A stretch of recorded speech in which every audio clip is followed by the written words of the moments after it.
श्रीधर अगर चाहते तो प्राइवेट जेट खरीदते, लेकिन उन्होंने खरीदी साइकिल। वैसे भी अगर किसी की कुल संपत्ति 18,000 करोड़ रुपए की हो तो 300 करोड़ रुपए के प्राइवेट जेट विमान खरीदने पर ऑडिटर भी एतराज नहीं करेगा।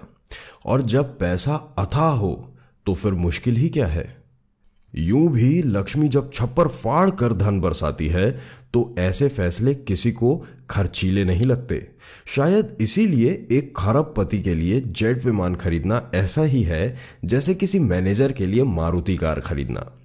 लेकिन जोहो कॉरपोरेशन के चेयरमैन श्रीधर वेम्बू पर लक्ष्मी के साथ साथ सरस्वती की भी मेहरबानी थी, इसीलिए उनके इरादे औरों से बिल्कुल अलग थे। प्राइवेट जेट खरीदना तो दूर, उन्होंने अपनी कंपनी बोर्ड के निर्देशकों से कहा अब कैलिफोर्निया से जोहो कॉरपोरेशन का मुख्यालय कहीं और ले जाना चाहते हैं। श्रीधर के इस विचार से कंपनी के अधिकारी हतप्रभ थे, क्योंकि सॉफ्टवेयर इंडस्ट्री के लिए कैलिफोर्निया के बे एरिया से मुफीद जगह दुनिया में और कोई है ही नहीं। गूगल, एप्पल, फेसबुक, ट्विटर या सिस्को सब के सब इसी इलाके में रचे बसे फले फूले। पर श्रीधर तो और भी बड़ा अप्रत्याशित फैसला लेने जा रहे थे। वे कैलिफोर्निया से शिफ्ट होकर सिएटल या ह्यूस्टन नहीं जा रहे थे, वे अमेरिका से लगभग 13,000 किलोमीटर दूर चेन्नई वापस आना चाहते थे। उन्होंने बोर्ड मीटिंग में कहा कि अगर डेल, सिस्को, एप्पल या माइक्रोसॉफ्ट अपने दफ्तर और रिसर्च सेंटर भारत में स्थापित कर सकते हैं तो जोहो कॉरपोरेशन को स्वदेश लौटने पर परहेज क्यों है। श्रीधर के तर्क और प्रश्नों के आगे बोर्ड में मौन छा गया। फैसला हो चुका था। आईआईटी मद्रास के इंजीनियर श्रीधर वापस मद्रास जाने का संकल्प ले चुके थे। उन्होंने कंपनी के नए मुख्यालय को तमिलनाडु के एक गांव जिला टेंगसी से स्थापित करने के लिए 4 एकड़ जमीन पहले से ही खरीद ली थी और ऐलान के मुताबिक अक्टूबर 2019 यानी ठीक 1 साल पहले श्रीधर ने टेंगसी जिले के मथला मपराई गांव में जोहो कॉरपोरेशन का ग्लोबल हेडक्वार्टर शुरू कर दिया। यही नहीं, $2.5 बिलियन के जोहो कॉरपोरेशन ने पिछले ही वर्ष सॉफ्टवेयर कारोबार में 3,410 करोड़ रुपए का रिकॉर्ड राजस्व प्राप्त करके टेक जगत में बहुतों को चौंका दिया था। स्वदेश क्यों लौटना चाहते थे श्रीधर अमेरिका की किसी एजेंसी या बैंक या स्टॉक एक्सचेंज के दबाव के कारण स्वदेश नहीं लौटे। उन पर प्रतिस्पर्धा का दबाव भी नहीं था। वे कोई नया व्यवसाय भी नहीं शुरू कर रहे थे। वे किसी नकारात्मक कारण से नहीं, एक सकारात्मक विचार लेकर वतन लौटे।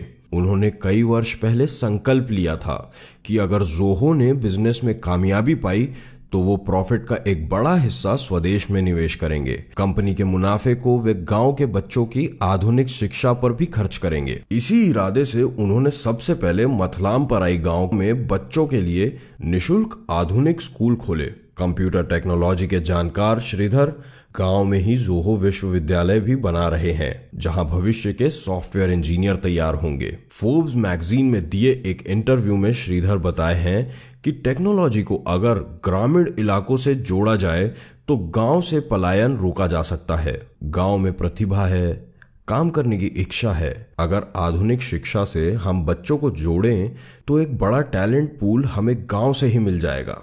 इसीलिए मैं भी बच्चों की क्लास में जाता हूं, उन्हें पढ़ाता भी हूं।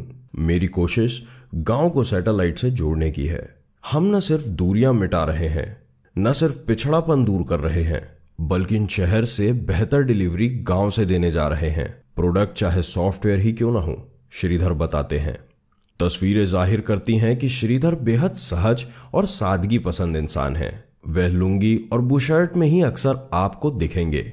गांव और तहसील में आने जाने के लिए वह साइकिल पर ही चल निकलते हैं। उनकी बातचीत से, हाव भाव से यह आभास नहीं होता है कि श्रीधर एक खरबपति सॉफ्टवेयर उद्योगपति हैं, जिन्होंने 9,000 से ज्यादा लोगों को रोजगार दिया है, जिसमें अधिकांश इंजीनियर हैं।